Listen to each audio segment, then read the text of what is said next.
What's up, guys? This is the Gospel According to Mark with a C. He is I, and I am he. Just taking some time to tell you exactly what's on my mind. Thank you for joining me once again, my friends. I hope all is well with you. Guys, I've been off YouTube for a while because I got a strike on my channel for telling the truth about certain things when it comes to the jab. Apparently, YouTube is still on that nonsense. I have been making videos, however, and you can catch some of them over on Rumble. I'll actually leave the link to that in the community link on my channel, so you guys can check it out. It's probably about 5 or 6 videos that I did exclusively over there, and I am going to continue to drop videos over there because I want to start building that channel, because YouTube kicked me off for telling the truth, and that's something that it's one of the only things I know how to do. So inevitably, me and YouTube are going to have to part ways. I'm not saying I'm doing it now. I'm not saying I'm doing it tomorrow. But I want you guys to be aware that I am over on Rumble. So I want you guys to come and give me a follow. I've only got about maybe 61 followers over there.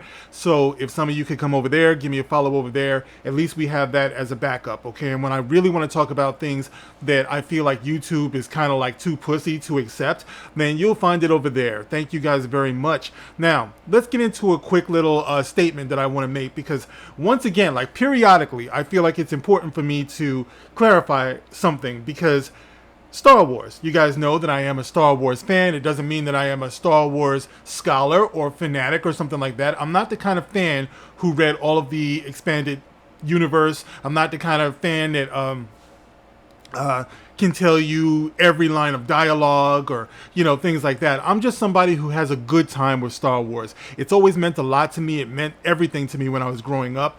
And every now and then I hear somebody say Star Wars is for everybody.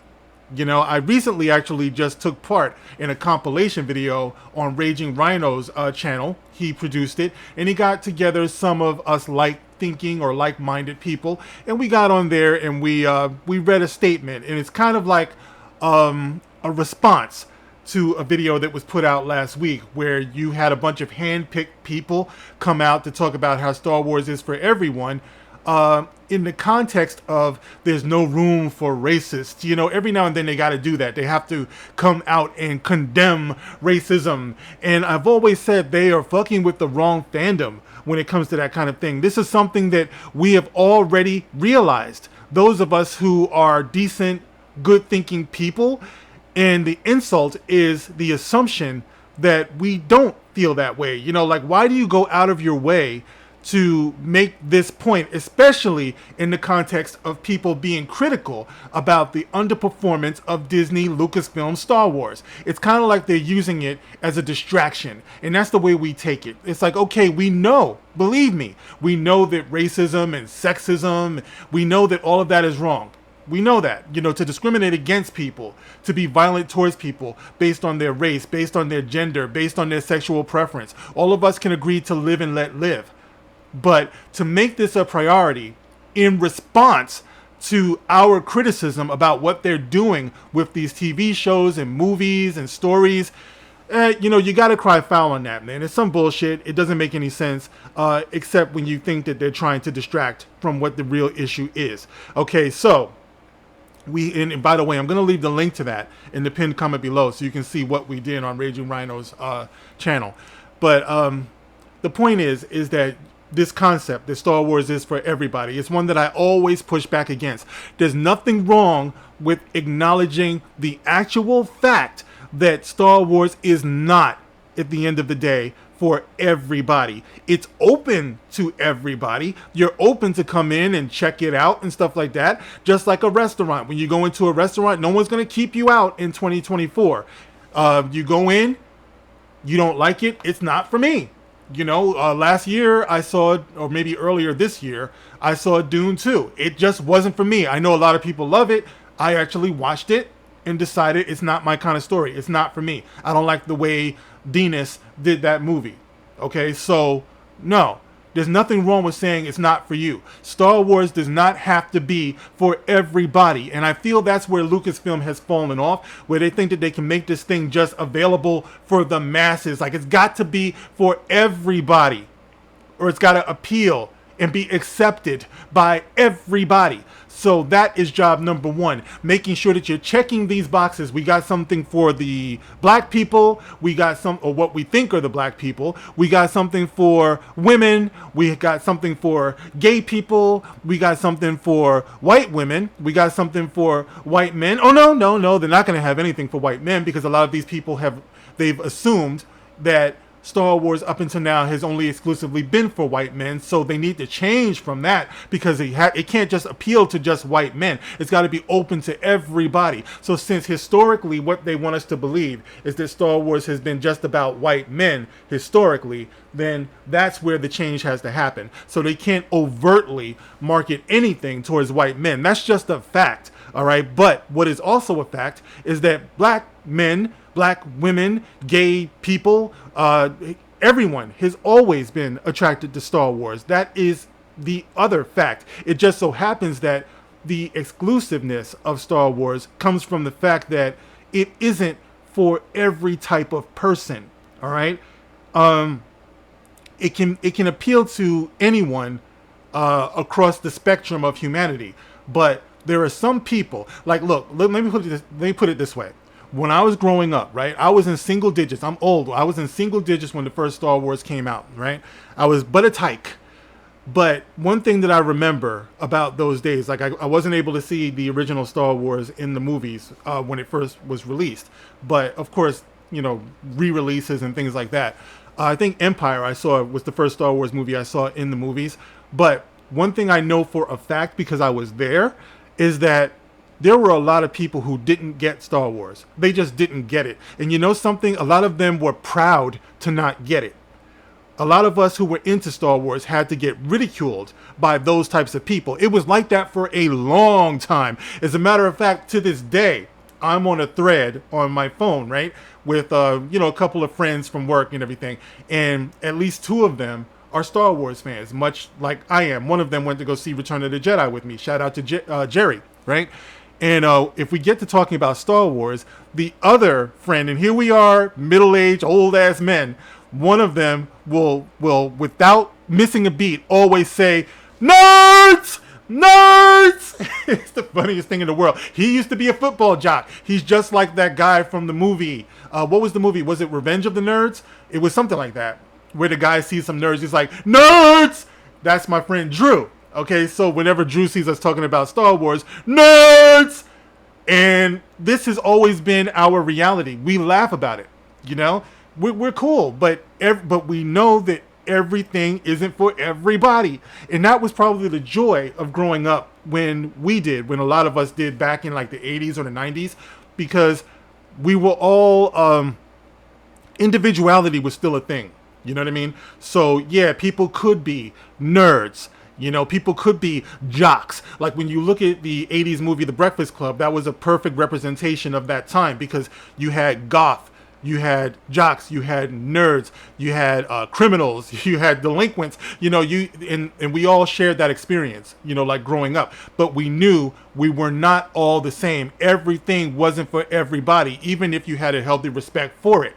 You know what I mean? So when I see this thing now, when people are saying Star Wars is for everybody, and if you, like I said before, if you have a problem with what they're doing with Star Wars, then inevitably Disney Lucasfilm will frame it with the picture that you're just a racist. That's it. That's because it's got to be for everybody. The only problem is that those of us who Star Wars is for, those of us that really do value this and cherish it, it's not for us anymore, So when I think about Star Wars, the title of this video is "We Don't Serve Their Kind Here," right?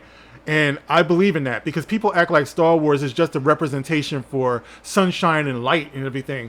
Star Trek was more about being like an optimistic view of the future of humanity. Star Wars is a human story, but it's set in a galaxy far, far away. They're very much still in that state where they're at war, number one. That's the reason why it's called Star Wars, But people in that galaxy are very much flawed. So, of course, in the very first Star Wars, Episode 4, when they go into Mos Eisley and they're at the bar, and the guy says, "We don't serve their kind here." Of course, he's talking about droids, but the concept is the same. Prejudice still exists. You know, discrimination still exists. Injustice still exists. So the story of Star Wars is one of good and evil, and both are represented in the story. You know, there's no areas necessarily of gray. That story very much is the story of good versus evil, and that's the way we took it. So when you talk about Star Wars being for everybody, it's not. We don't serve people who will just take anything. Lore means something to Star Wars fans. If you're a Star Wars fan, lore and canon means something. It means everything. World building means something. When you immerse yourself into Star Wars, into that galaxy, you can lose yourself there. It doesn't mean that you're just some idiot who loses touch with reality. No, you voluntarily go into this world that has been established most beautifully. You don't get to stand back and say, well, that part of it doesn't matter, and this part of it doesn't matter. I don't like the fact that it's called the Force. Let's call it the Thread. I don't like the fact that it's called the dark side and the light side. That's racist. Let's do this. No, you will adhere to the rules of that galaxy, of that world that has been built. We don't serve your kind here if that's what you're doing. If you're the type who looks at the screen and says, I don't see myself, I'm counting the amount of faces that I see that look like me. I'm counting the amount of lines that people look like me get. We don't serve your kind here, all right? The kind that's here is the kind that understands that this is a whole different world. All right. There is no Europe here. There's no Africa here. There's no rainbow flags here. There's no pronouns here. There's none of that stuff. We don't serve your kind here. That's not what this is. It's open to everybody who wants to go into this. Right? When I think about that just now, right? I think about the Lion, Witch, and the Wardrobe, right? When you go through that portal, you're in that world. You don't go into that portal and say, now I'm going to fix this place so that it adheres to my rules. You don't say that, because you know what you are at that point? You're the villain. You're the villain when you want to take over the world and make it do what you want it to do, instead of recognizing the beauty of the world that you just stepped in. Get to know that world. Understand that world before you start trying to make all of these changes to you personally, who, as far as I know, none of us are perfect, right? So why would anyone want this world to reflect them personally? Here I am, a black man. What do I need to see myself up on the video screen, knowing who I am, knowing how I am? I go into these worlds to find out something new, to make my mind do something it never did before. When I watch something like the Twilight Zone, for example, I just mentioned this on X the other day. The Twilight Zone was on back in the 50s and the 60s, and it still blows my mind, some of the concepts that they came up with back then. And you know the funny thing about it is that Rod Serling wanted to be a lot more explicit with the topics that he had. He wanted to nail down on it. He wanted to be more heavy-handed, so you knew what exactly he was talking about, right? Like he wanted to do, and maybe I'll leave this link also in the pinned comment below. He wanted to do a story that directly spoke to the tragedy of Emmett Till, right? And I respect the hell out of him for that. He wanted to address it, but he knew back then they gave him a hard time about it. You know, the censors didn't want to talk about it. They didn't want to offend their Southern viewers and everything. It was a hot button topic, right? These days, of course, that would have been called virtue signaling. So he challenged himself to get a little bit more metaphoric with it, where he addressed it, but he addressed it in a more roundabout way, which ultimately made the Twilight Zone more timeless. You know what I mean? So it didn't date it the way things are being dated now. It's like when people are talking about pronouns and all of that stuff, what the fuck do you think that's going to sound like? Something like 20, 30, 40 years later. It's going to sound like, yeah, that was that time when they were doing that bullshit. Yeah, you know, that's what it's going to sound like. You know, but we have to encourage people to have a broader view of storytelling. You know what I mean? And intelligent people will get it. Intelligent people will understand. I don't need to see a bunch of black faces, and I think that if somebody is gay, they don't need to see a bunch of gay faces. If it's a woman, they don't need to see that it's a woman doing all of the action and shit like that. They don't need to see that. If you truly have stepped into this world and you enjoy the world for what it is and you respect the artist, then you're probably going to get it, what they're trying to do. I've likened this before to going to an art museum, where you look at a timeless piece of art and you're going to sit there. I guess this is probably the reason why a lot of them, these activists out here, these social activists, they go in and destroy art because they don't understand art. It's the same thing. If you go into an art museum and you're looking at a timeless work of art, why would you say, there's a lot of people there, but I don't see any black people? Get the fuck out of here, man. It's like you're supposed to be appreciating the art and what that artist was trying to convey. Either you respect it or you don't. If you think you can do better, well, fuck it. You do some art then. You create something. And you say that you were inspired by this. This is the way it works. That's why so much of what we see today is corny. We do not serve their kind here. Their kind is not welcome here. We don't serve them here. We serve those of us who understand art and artistic creation. Those of us who have an imagination. Those of us who don't need life to be spoon-fed to us. We don't serve your kind here. If that's the kind of people that you are, if you come in with that energy where you feel like you can flip everything, where you can criticize everything, where every time somebody critiques what's going on creatively with Disney Star Wars, you can reach back and keep disrespecting George Lucas. That's what these people do. Well, George wasn't perfect either. He wasn't, but guess what? He was the fucking creator of it all. He doesn't have to be perfect, but it is his vision. What is the point of pointing out what George Lucas did that you feel is wrong or short-sighted if he's the one who created it? You can't create what he created, so shut the fuck up. We don't serve your kind here. It's just that simple. All right, guys.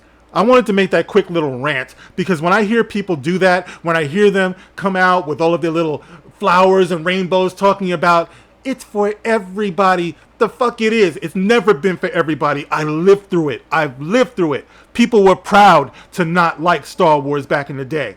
It was a running joke for a lot of people. But those of us who got it, those of us who stuck with it, we're the ones who sustained this. And believe it or not, it went deeper than just white men. We were all here. We've all been here.